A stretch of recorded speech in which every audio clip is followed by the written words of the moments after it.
Hello বন্ধুরা, Mala's gardening হ্যাভেনে আপনাদের সকলকে অনেক অনেক স্বাগত। আশা করি আপনারা সকলে অনেক ভালো আছেন।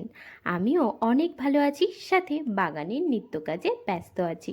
বন্ধুরা, আজকের ভিডিওতে আমরা দেখব কিভাবে আমরা কাটিং থেকে তৈরি করা যে সমস্ত চারাকে ফাইনাল রিপোর্টিং করব, বা কোনো একটা কাটিং থেকে চারা তৈরি হলো, তারপরে ফাইনাল রিপোর্টিং করবার পরে গাছ মরে যায়। তো কেন মরে যায়, কি কাজগুলো করলে একটিও চারা মরবে না, আর ফাইনাল রিপোর্টিংয়ের সম্পূর্ণ পদ্ধতি কিভাবে মাটি তৈরি করা হয়, তার পুরোটাই আপনাদের সাথে আজকের ভিডিওতে আমি আলোচনা করব। বন্ধুরা, আমরা অনেক কষ্টেই অনেক গাছের কাটিং থেকে চারা তৈরি করি। তো কাটিং থেকে চারা তৈরি হয়ে গেল, তারপরে যদি অতখানি সময় নষ্ট করবার পরে একটা গাছ লাগাবার পরে গাছটা মরে যায়, তাহলে কিন্তু ভারী কষ্ট হয়। তো কিভাবে আমরা এই গাছকে কাটিং থেকে তৈরি করবার পরে ফাইনাল রিপোর্টিং করব আর গাছকে সুস্থ স্বাভাবিকভাবে বাঁচিয়ে রাখবো, সেটাই আজকের ভিডিওতে আলোচনা করব। তার আগে চলুন বাগানের কিছুটা আপডেট দেখে নিই। আগের দিন হয়েছে প্রচণ্ড বৃষ্টি, প্রায় 1.5 ঘন্টা ধরে প্রচুর ঝড় আর বৃষ্টি। তাতে বাগানের যে ক্ষতি হবে না, তার তো একদমই বলবার অবকাশ রাখে না। বাগানে ক্ষতি যা হওয়ার হচ্ছে প্রত্যেক দিনই। কিছু কিছু জিনিস নষ্ট হয়ে যাচ্ছে, আবার তার সাথে নতুন গাছ লাগানো হচ্ছে। আর এখানে দেখুন আমার বাগানের সবেদা গাছটা, সবেদাগুলো কত বড় সাইজের হয়েছে। অল্প কিছুই ধরেছে, তবুও বেশ বড় হয়েছে। আর ঝড়েতে আজকে সকালে এসে দেখছি বেশ কিছু ফুল আর ছোট ছোট ফল ঝরেও গেছে। আসলে এখানে যে পিছনে নিম গাছটা রয়েছে, তার ডালের ঝাপটা কিন্তু এই গাছটার মধ্যেও আসে। যাই হোক, সেগুলো তো কিছু করবার নেই, প্রাকৃতিক জিনিস। বৃষ্টি যেমন ক্ষতি করে, তেমন কিন্তু গাছের জন্য প্রচণ্ড উপকারও করে। যেমন বৃষ্টির জলে পাতার ওপরে ধুলোবালি সমস্ত চলে যায়, আর পাতা সঠিকভাবে সালোক সংশ্লেষ তৈরি করতে পারে, সালোক সংশ্লেষ করে খাবার তৈরি করতে পারে। তার সাথে বৃষ্টির জলের মধ্যে ফসফরাস, নাইট্রোজেন এরকম অনেক গুরুত্বপূর্ণ উপাদান থাকে, যা মাটিতে মিশে মাটির উর্বরা শক্তিকে বৃদ্ধি করে। আর সাধারণভাবে আমরা লক্ষ্য করে থাকি, যেদিন বৃষ্টি হয় তার পরের দিন গাছের কিন্তু উজ্জ্বলতা একদম অন্য লেভেলে থাকে। দেখুন গাছগুলো একদম চকচক করছে। কিন্তু ক্ষতি হবে না বলতে যে ঘটনাটা ঘটেছে, সেটা হচ্ছে এইখানে প্যারাপিডের উপরে যে কটা গাছ ছিল, সব কটা গাছই ঝড়ের দমকা হাওয়াতে পড়েছে নিচে। ভাগ্যিস নিচে এখানে গামলাগুলো ছিল, সেহেতু টবগুলো আর ভাঙেনি। তো এগুলো না থাকলে তাহলে হয়তো টবগুলোই ভাঙতো। আর তার থেকেও ভালো হয়েছে যে এই দিকটায় পড়েছে, ওই দিক থেকে নিচে পড়লে টবও পেতাম না, গাছও পেতাম না। এর আগে কতগুলো গাছ উপর থেকে পড়ে ভেঙে গেছে। আর কালকে তো হয়েছে প্রচণ্ড ঝড়।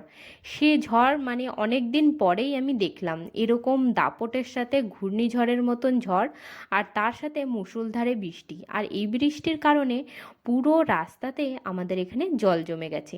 এখানে দেখুন চাপা ফুলের গাছটা একেবারে নুয়ে পড়েছে। এখানে আরও একটা গাছ ছিল নয়নতারা ফুলের গাছের বালতি, সেটাও ওপর থেকে নিচে পড়েছে।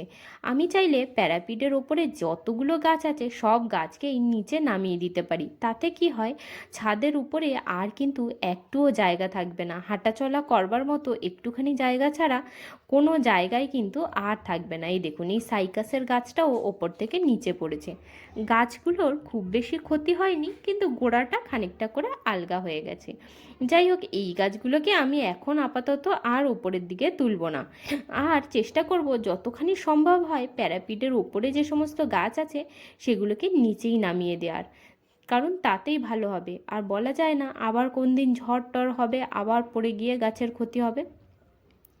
তো আজকে যে বিষয় নিয়ে আলোচনা করব সেটা হচ্ছে, একটা কাটিং যখন আপনারা লাগান তখন কিন্তু বিভিন্ন ধরনের মিডিয়া তৈরি করা হয় কাটিং লাগাবার জন্য। স্পেশালি কেউ কোকোপিটের মধ্যে গাছ লাগাতে পছন্দ করেন, কেউ আবার নর্মাল বালিতে, কেউ আবার মাটি আর বালি মিশিয়ে গাছ লাগান, আবার কেউ আবার নর্মাল যে আমরা সয়েল মিক্স তৈরি করি তার মধ্যে কাটিং লাগিয়ে দেন। তবে নর্মাল সয়েল মিক্সের মধ্যে আমরা যে সমস্ত কাটিং লাগাই তার মধ্যে কিন্তু আমরা গাছকে নর্মালি যে রিপোর্টিং করবার টাইম সেটা অনেক দেরি করে করলেও চলে, কিন্তু বালি বা কোকোপিট এগুলোর মধ্যে যদি কাটিং বসানো হয় তাহলে শিকড় ভালোভাবে ডেভেলপ করবার পরে আমাদের কিন্তু একে রিপোর্টিং করা খুবই জরুরি। বিশেষ করে ফুলের গাছ বা ফলের গাছের যদি আপনারা ডাল থেকে চারা তৈরি করেন, যেমন লেবু গাছের কাটিং থেকে অনেকেই চারা তৈরি করেন, সেরকমই জবা ফুলের গাছ, বেল ফুলের গাছ, এগুলো আমরা কাটিং থেকে চারা তৈরি করি। তো এগুলো বালি বা কোকোপিটের মধ্যে যখন আপনারা কাটিং তৈরি করবেন, তৈরি করে বসাবেন, তারপরে যখন দেখবেন গাছের গ্রোথ খুব ভালো হচ্ছে তখনই কিন্তু একে আপনাকে রিপোর্টিং করতে হবে। তবে এই কাজটা হতে, এই জিনিসটা পুরোপুরি হতে প্রায় 2 মাস মতো টাইম লেগে যায়। আমি এখানে বিভিন্ন ধরনের কাটিং লাগিয়ে রেখেছি, যেমন বেল ফুলের কাটিং রয়েছে, দুটো ইনডোর প্লান্টেরও কাটিং রয়েছে। আর ইনডোর প্লান্টের যে সমস্ত কাটিংগুলো আছে সেগুলো কিন্তু হার্ডি আর খুবই সুন্দর সফিস্টিকেটেড কয়েকটা পাতাবাহারি গাছ আপনাদেরকে দেখিয়ে দিচ্ছি এক্ষুনি, খুবই সুন্দর দেখতে। তো এই সবগুলোই এর মধ্যে লাগিয়েছিলাম, আর দেখুন শিকড় কত সুন্দর ডেভেলপ করেছে। প্রায় 2 থেকে আড়াই মাস হয়ে গেছে এই সমস্ত কাটিংগুলো এই পিওর বালির মধ্যে আমি লাগিয়ে রেখেছি। বিভিন্ন গাছের কাটিং লাগাবার জন্য মিডিয়া কিন্তু বিভিন্ন হওয়া চাই, কারণ একই ধরনের মিডিয়াতে সমস্ত ধরনের কাটিংয়ের থেকে কিন্তু চারা তৈরি হয় না। আপনারা অনেক সময় লক্ষ্য করবেন যে চাপা ফুল গাছের কাটিং কিন্তু বালি বা নর্মাল মাটির মধ্যে থেকেও ভালো কোকোপিটের মধ্যে হয়। আর তেমনি এই ধরনের বেল ফুল গাছের যে কাটিং বা জুঁই ফুল গাছের কাটিং সেগুলো কিন্তু বালিতে খুবই ভালো হয়। এগুলো করতে করতে বোঝা যায়। তো যখনই দেখবেন কাটিং থেকে খুব ভালো গ্রোথ ওপরে হচ্ছে, প্রত্যেক দিন নতুন নতুন পাতা বার হচ্ছে, গাছ সুন্দরভাবে ডেভেলপ করছে, তখনই কিন্তু আপনারা একে রিপোর্টিং করবেন। আর যদি নর্মাল মাটির মধ্যে থাকে তাহলে 3 থেকে 4 মাস পরে রিপোর্টিং করলেও কোনো কিন্তু সমস্যা নেই।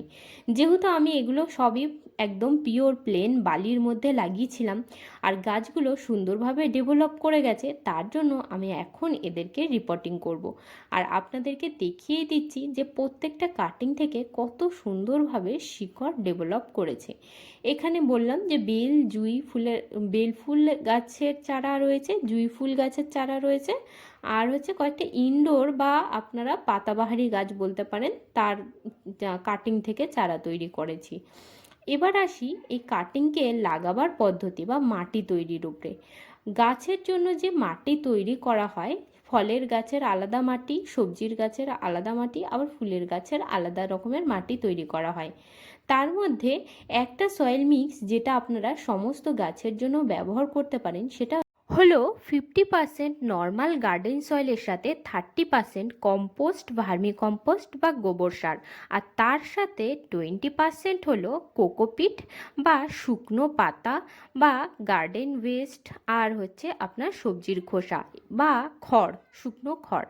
এই সমস্ত কিছু মিশিয়ে যে সয়েল মিক্সটা তৈরি হবে, সেই সয়েল মিক্সটাতে আপনারা কিন্তু যে কোনো ধরনের গাছ লাগাতে পারেন, তাতে কিন্তু সমস্ত ধরনের গাছই খুবই ভালো হয়। দেখুন প্রত্যেকটা কাটিং থেকেই কত সুন্দর শিকড় ডেভেলপ করে গেছে। তবে এখন এগুলোকে প্রয়োজন রিপোর্টিং, কারণ এখন এই শিকড়গুলোর খাবার চাই। যখন এরা খাবার পাবে তখনই কিন্তু ফুল গাছে ফুল হবে, আর যে সমস্ত পাতাবাহারি গাছগুলো রয়েছে তারা নতুনভাবে ভালোভাবে গ্রোথ করতে পারবে। এখন এদেরকে খাবার দেওয়ার জন্য আমি এদেরকে আলাদা আলাদা করে মানে টবের মধ্যে রিপোর্টিং করব। তো এখানে দেখুন বেশ কিছু ছোট ছোট গ্রো ব্যাগের মধ্যে অলরেডি মাটি তৈরি করা রয়েছে। তো তার মধ্যেই একটা একটা করে চারা গাছ বসাবো। এই দেখুন এই যে সুন্দর পাতাবাহারি গাছটা, এই গাছটাকে বসাবো একটু বড় সাইজের এই যে প্লাস্টিকের মধ্যে মাটি তৈরি করা রয়েছে তার মধ্যেই। আর মাটি কিভাবে তৈরি করতে হবে সেটা তো আমি আপনাদেরকে আগেই বলে দিলাম।